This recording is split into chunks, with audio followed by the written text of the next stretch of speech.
C'est un homme invalide qui le retourne dans cette église paroisse Maria Auxiliadora de Benidi qu'il a fait construire il y a presque 30 ans. Le père Antonio César Fernandez, salésien de Don Bosco, froidement abattu dans une attaque d'hommes armés au Burkina Faso le 15 février dernier, reçoit ici son ultime et dernier hommage. Les fidèles, l'ensemble du clergé avec à sa tête les dignitaires de l'Église, sa famille biologique mais aussi des officiels venus du Burkina Faso et de l'Espagne, tous étaient là pour s'incliner devant la mémoire du Père César.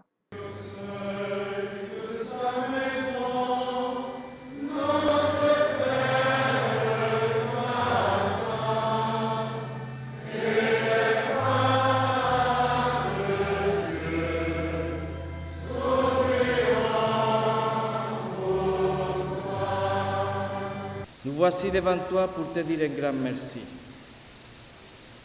pour avoir voulu nous montrer le chemin de la sainteté. Tu l'as vécu en toute simplicité et humilité, dans le quotidien d'une vie donnée généreusement à Dieu et aux autres, dans la joie, la spontanéité et l'espérance de celui qui a mis toute sa confiance dans le Seigneur. César Fernandez est l'un des premiers prêtres espagnols salésiens à fouler le sol togolais en 1982.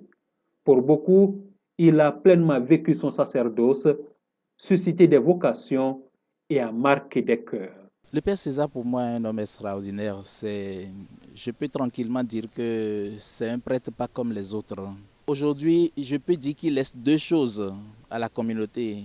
Il laisse à la fois un vide, mais aussi une joie. Un vide parce que le Père César, ce n'est pas un homme qui se remplace. On peut succéder au Père César, mais on ne peut pas remplacer le Père César.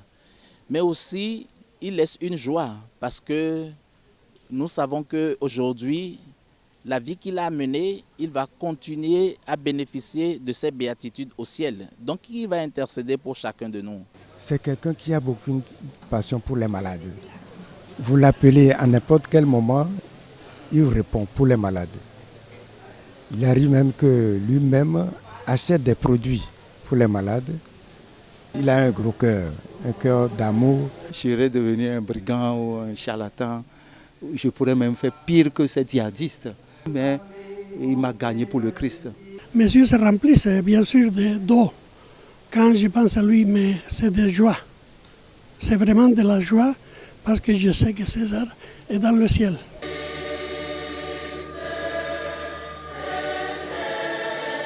À 73 ans, ce soldat du Christ a achevé son combat, arme à la main, et va être inhumé en Espagne, sur sa terre natale.